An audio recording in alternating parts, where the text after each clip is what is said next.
The night was unusually cold for Seattle, with fog rolling in from the bay and wrapping around the tall buildings like ghostly fingers. Tom Miller wiped down the counter of his food truck one last time, his shoulders aching from a long day of serving hot meals to busy office workers and tourists.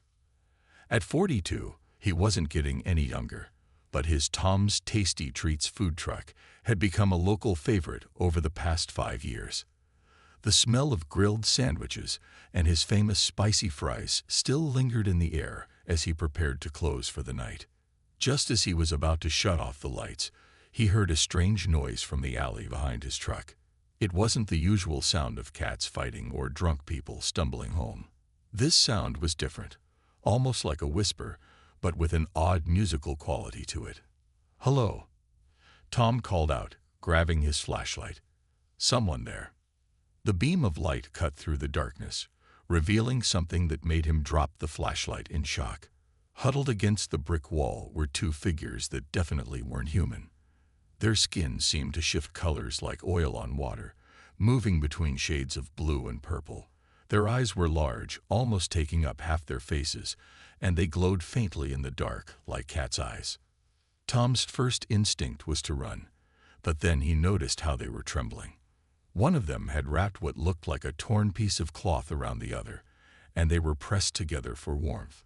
Despite their alien appearance, their body language was unmistakably that of scared, hungry creatures. "Hey there," Tom said softly, the way he used to talk to stray cats as a kid. Are you okay?" The aliens, because that's what they had to be, flinched at his voice. The slightly taller one pushed the other behind her in a protective gesture.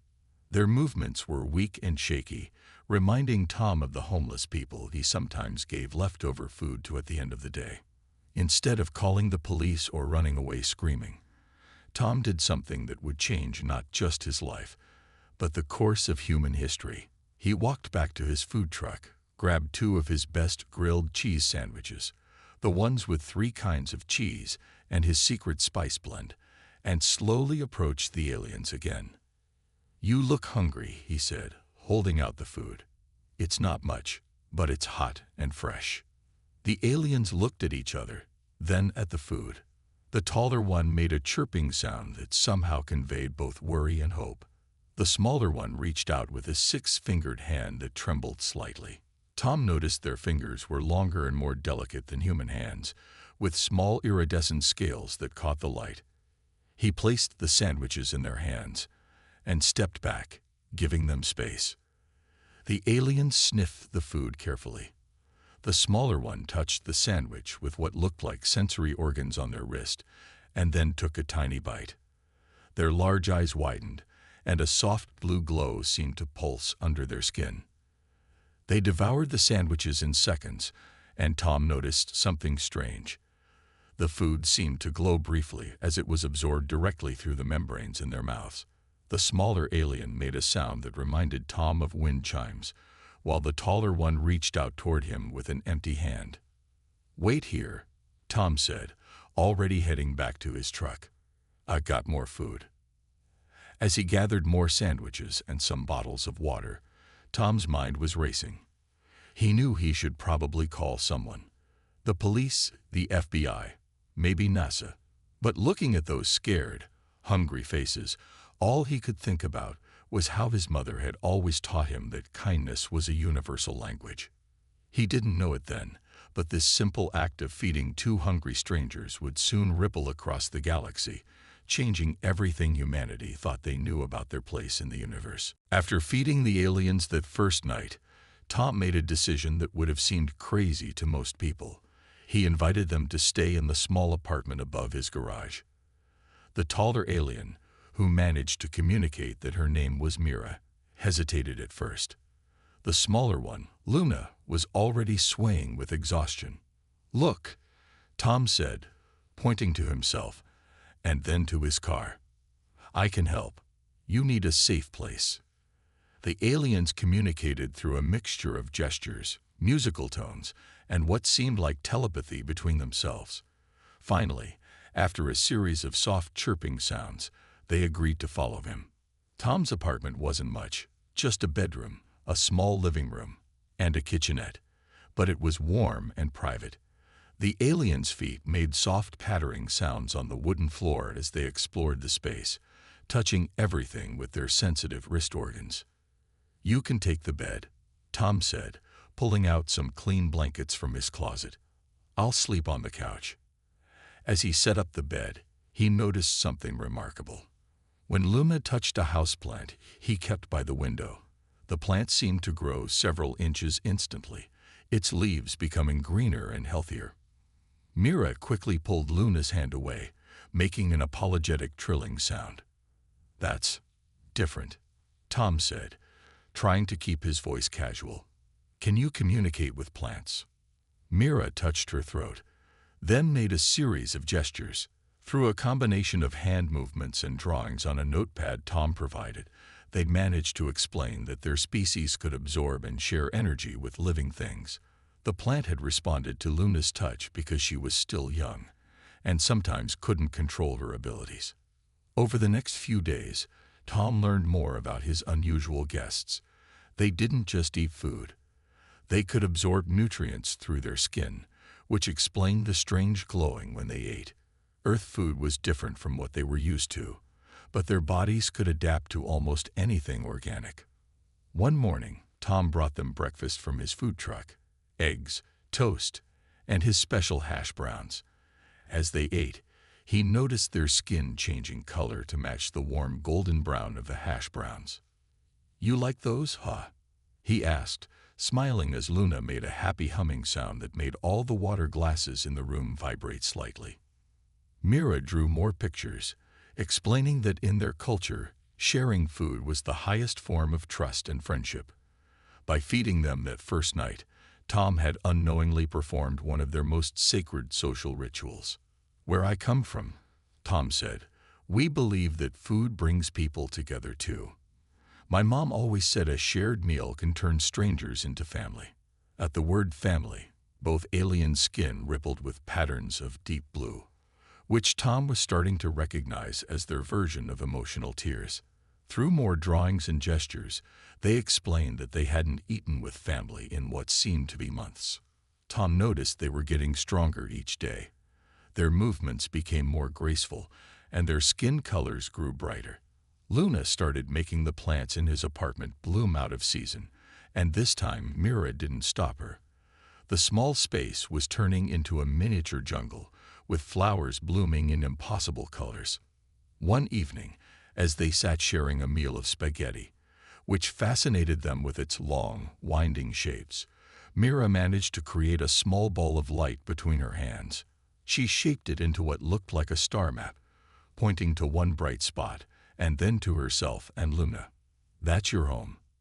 Tom asked, watching the tiny points of light dance in the air.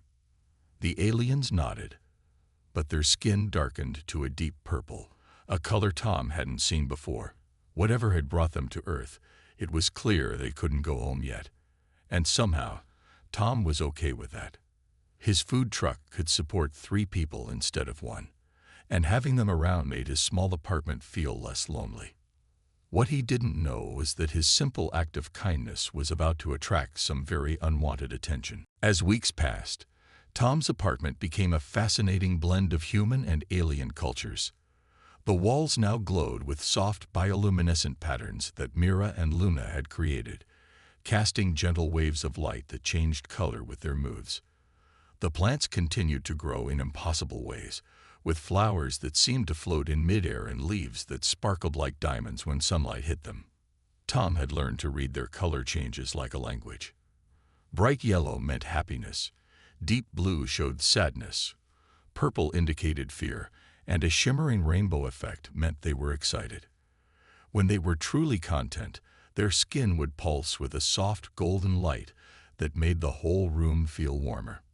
One evening, while experimenting with new recipes in his food truck after hours, Tom discovered something extraordinary. He had been teaching them about Earth cuisine, and Luna was particularly fascinated by the process of cooking. As she watched him prepare a grilled cheese sandwich, her natural ability to manipulate energy created an unexpected result. "Look at this," Tom said, flipping the sandwich to reveal perfectly golden bread. But when Luna touched the edge of the grill with her sensitive wrist organs, the heat distributed itself evenly across the entire surface, creating the most perfectly cooked grilled cheese Tom had ever seen. Mira made an alarmed chirping sound, but Luna's skin flickered with excited rainbow patterns. Through their improved communication system of gestures and drawings, they explained that their species usually ate raw energy directly from their sun-like homestar. The idea of transforming food through heat was completely new to them. "This is amazing," Tom said, watching as Luna helped him cook more sandwiches, each one coming out perfect. "We could revolutionize cooking with this." But Mira's skin darkened to a warning purple, and she quickly drew a picture showing other humans capturing and studying them. Tom understood. They needed to keep their abilities secret. The aliens were equally fascinated by human customs. They watched in amazement as Tom said grace before meals, a habit he'd kept from his childhood. When he explained the concept of expressing gratitude for food, their skin rippled with patterns they'd never shown before, swirling galaxies of color that seemed to reflect deep spiritual understanding. Through their drawings, they shared stories of their own world. They came from a binary star system, where their people lived in floating cities that rode the solar winds between the twin suns. Food wasn't just sustenance for them.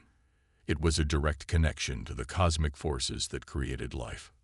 One night, Mira decided to share something special. She created a small ball of pure energy between her hands, similar to the star map she'd shown before, but different. When Tom carefully touched it, he felt a rush of emotions and memories that weren't his own. He saw vast cities of crystal floating in space, felt the joy of soaring between twin suns, and experienced the deep connection their species shared with the energy of the universe. "That's beautiful," Tom whispered when the vision faded. "Thank you for sharing that with me." Luna, excited by this exchange, tried to create her own energy ball. Instead, she accidentally caused all the electronics in the apartment to turn on at once. The resulting power surge made the whole block flicker briefly. Mira quickly absorbed the excess energy, but Tom noticed his neighbor's lights coming on. "We need to be more careful," he said, drawing the curtains. But that was incredible. That night, as they shared a meal of Tom's latest experiments with alien-assisted cooking, he realized something important. Despite all their differences, their appearance, their abilities, their origin, they had found common ground in the simple act of sharing food and stories. But their peaceful routine was about to be disrupted. The power surge hadn't gone unnoticed, and somewhere in a government facility, unusual energy readings from Tom's neighborhood were setting off alarms. The cultural exchange was about to become a lot more complicated. The first sign of trouble came on a busy Tuesday afternoon. Tom noticed two men in dark suits standing near his food truck, asking questions to nearby vendors. They weren't buying food or making small talk. They were showing photos and taking notes.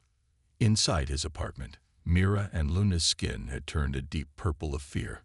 They could sense the energy signatures of scanning devices the agents carried, hidden in their briefcases. Through their drawings, they explained that these devices could detect their unique energy patterns if they got too close. "We need to be smart about this," Tom said, pacing his small living room. "They don't know you're here yet. We just need to keep it that way." But keeping secrets became harder each day. More agents appeared, setting up surveillance equipment in the buildings across the street. They were disguised as construction workers, but Tom noticed how their tools were always pointed at his building. One night, Luna got sick after trying to suppress her energy signature for too long. Her skin turned a sickly gray, and the plants in the apartment began to wilt. Mira explained through frantic gestures that Luna needed to release excess energy or she would get worse. "The basement," Tom whispered, remembering the old storage room beneath his garage. "It's lined with thick concrete. Maybe that could shield the energy." They carefully moved Luna downstairs, where she finally released the built-up energy. The concrete walls contained most of it, but the brief power spike made all the cars on the street honk their alarms at once. When Tom went outside to check, he saw the agents rushing toward the sound. Acting quickly, Tom started his food truck and drove it right into the middle of their path, pretending to have engine trouble. "Sorry, folks," he called out cheerfully. "Old girl's been having electrical problems all week. Probably what set off the alarms." The agents seemed suspicious but couldn't argue with this seemingly innocent explanation. Still, Tom knew they were running out of time. That evening, as they huddled in the apartment, Mira pulled out a small device she kept hidden. It looked like a crystal shard wrapped in metallic vines. Through their now-practiced communication, she explained it was a damaged distress beacon. If they could repair it, they could contact their people for help. "What do you need to fix it?" Tom asked, watching the crystal flicker weakly. Luna touched the device with her wrist sensors and made a series of complicated chirping sounds. Mira drew a picture of Earth's moon, then pointed to various electronic devices in the apartment. "You need power," Tom realized, "and something about the moon." They explained that the beacon needed two things: a massive surge of pure energy and a clear line of sight to the moon when it was full. The moon's position would help amplify the signal across space.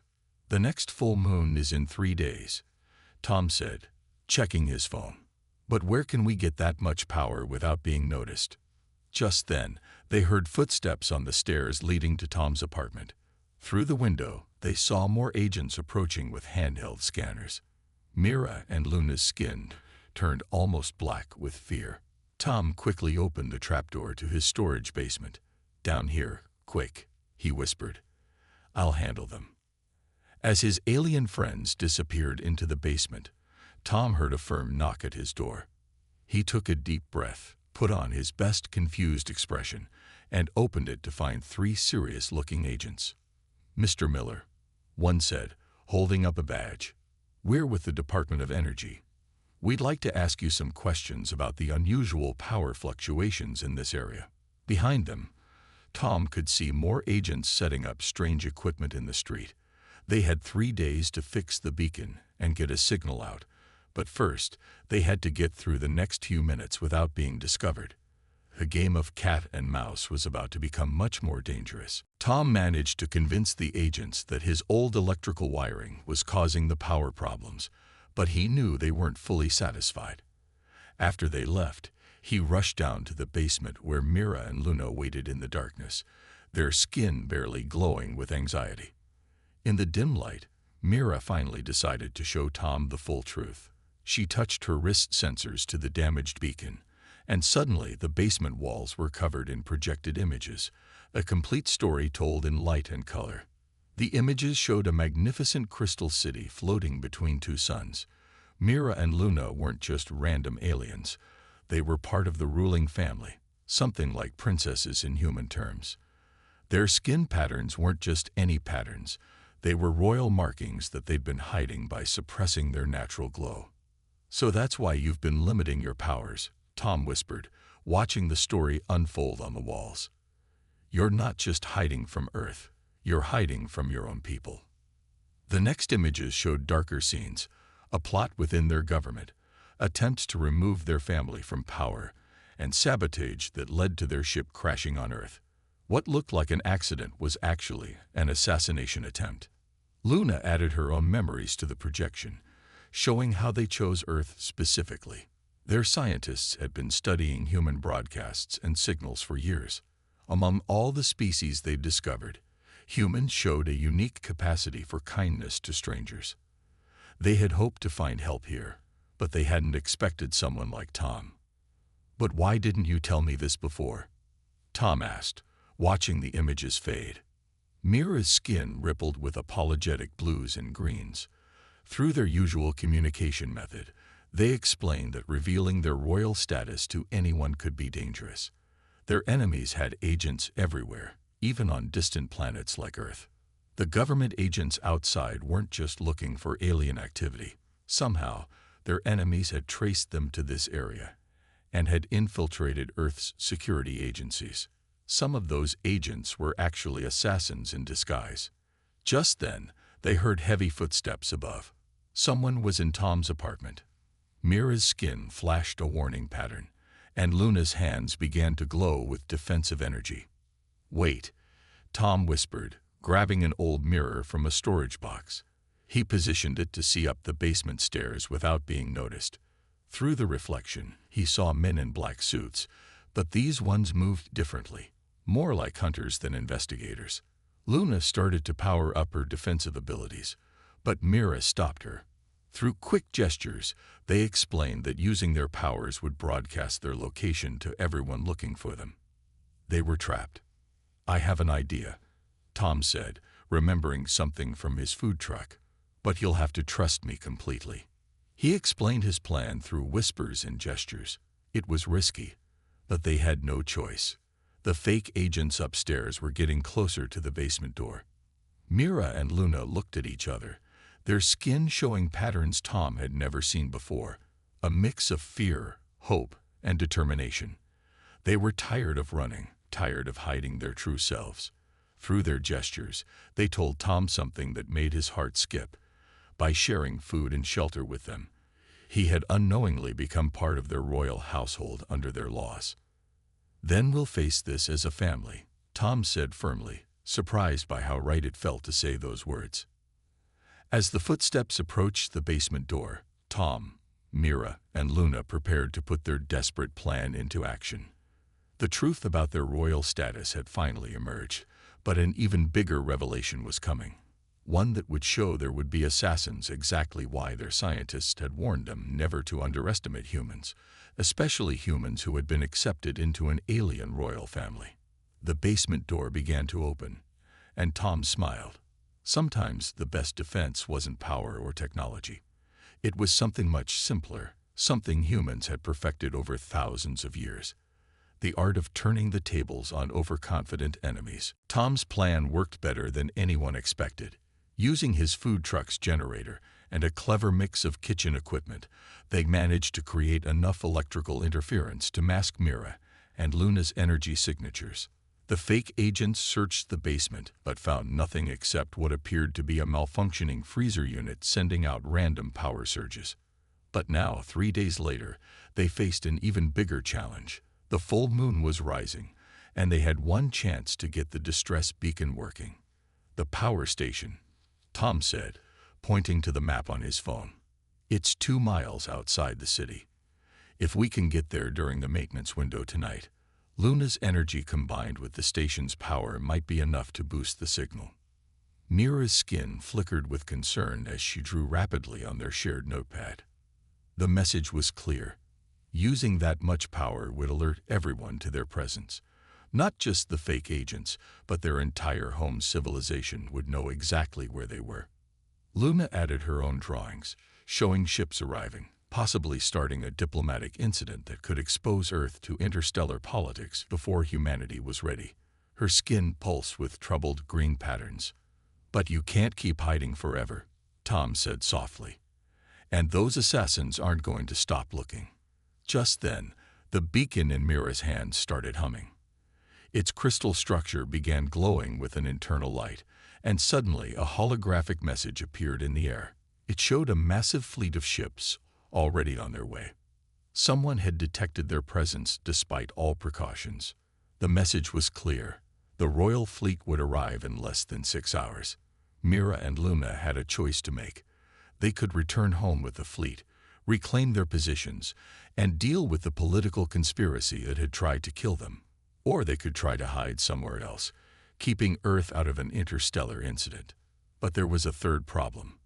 The assassins were still watching Tom's building. If Mira and Luna left with the fleet, the killers would likely eliminate Tom to tie up loose ends. If they stayed, they'd put him in even more danger.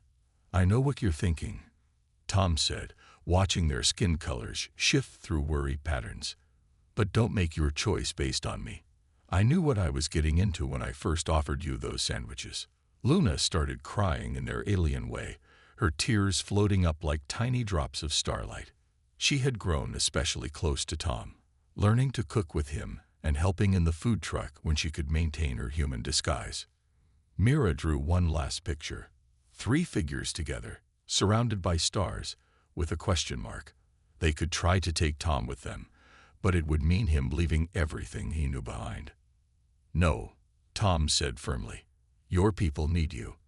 That conspiracy in your government needs to be exposed. And Earth needs to develop at its own pace. We're not ready for full contact yet." Both aliens' skin turned the deep blue of sorrow. They knew he was right, but it didn't make the choice any easier. Luna hugged Tom, her touch leaving a faint glow on his skin that would fade over several days, a mark of royal protection in their culture. Mira drew one final image: Tom's food truck among the stars, with a note saying, "Someday." It was both a promise and a warning. They would meet again, but not until humanity was ready for the larger galactic community. Outside, the moon was rising full and bright. They could already feel the vibrations of approaching ships, hidden from human detection, but clear to Mira and Luna's senses. It was time to make their choice. Tom looked at his alien friends, no, his alien family, and smiled. Sometimes, the hardest choices are the ones we know are right. He picked up his notepad and began to draw his own message. One last gift before their paths had to separate. 5 years passed since that moonlit night when Tom watched his alien friends disappear in a shimmer of light that only he could see. Life had returned to normal, or what passed for normal after you shared your home with alien royalty. The assassins had vanished the same night, presumably recalled when their mission failed. The government agents gradually lost interest in the area, and Tom's food truck business continued to thrive. But he never forgot his extraordinary friends, and he kept cooking the special recipes they had created together. Then, on an ordinary Tuesday afternoon, something extraordinary happened. A woman in a crisp business suit approached his food truck. Her skin was human-colored, but Tom noticed a familiar shimmer when she moved in the sunlight. "Hello, Tom," she said, her voice carrying a musical quality that made nearby wind chimes resonate. "The council is ready." Tom smiled, recognizing Luna's energy signature despite her human disguise. She had grown stronger, more confident. Behind her, Mira appeared, equally well disguised but unmistakable to Tom's experienced eyes. They explained everything over a meal of his signature grilled cheese sandwiches. After returning home, they had exposed the conspiracy, reformed their government, and spent years preparing for proper first contact with Earth. They had chosen to return to Tom first, not just out of friendship, but because his simple act of kindness had changed their civilization's view of humanity. "Your food truck," Mira said, her human disguise flickering slightly with excitement, "will be the bridge between our worlds." The plan was brilliant in its simplicity. Tom's food truck would become the first Earth-based business registered with the Galactic Federation. His simple cooking style, combined with their energy enhancement abilities, had created entirely new forms of cuisine that both species could enjoy. "We're not revealing everything at once," Luna explained, her eyes glowing briefly. "Just a small diplomatic mission at first. Your truck will be Earth's first official interstellar business, a neutral ground where humans and aliens can meet naturally." Tom looked around at his humble food truck, now destined to become humanity's first step into galactic society. "Will people be ready?" he asked. Mira smiled, causing nearby plants to bloom unexpectedly. "They were ready the moment you offered food to two strange creatures in an alley. You proved that humanity's kindness outweighs its fears." Over the next few months, Tom's food truck became something extraordinary. Regular customers started noticing unusual new patrons, people who seemed slightly odd, but who radiated warmth and kindness. The food began to have subtle effects: increased energy, better health, a sense of connection with others. Gradually, carefully, the truth emerged. Tom's truck became known as the place where humans could meet friendly aliens in a calm, controlled setting. His simple acts of cooking and sharing food helped ease humanity's first steps into a larger universe. 1 year later, Tom stood in his food truck, now parked in a special diplomatic zone. Through the window, he could see humans and aliens sharing meals at his tables, their differences forgotten in the simple pleasure of good food and good company. Luna, no longer hiding her true form, helped him cook while explaining Earth cuisine to curious alien diplomats. Mira, now an official ambassador, used his truck as an informal meeting place where interstellar agreements were worked out over grilled cheese sandwiches and fries. "You know," Tom said one evening, watching the sunset with his alien family, "when I first found you in that alley, I just wanted to help two hungry strangers." "That's exactly why it worked," Mira replied, her skin glowing with happy patterns. "The universe doesn't need grand gestures. Sometimes, the most powerful changes start with just feeding someone who's hungry." Above them, the stars were shining, no longer distant and unreachable. Thanks to one human's simple kindness, Earth had found its place in the galactic community. And it all started with two hungry aliens and a food truck in Seattle. Tom smiled and turned back to his grill. He had customers waiting. Some human, some alien, but all of them just people looking to share a good meal together. And really, that's all that had ever mattered.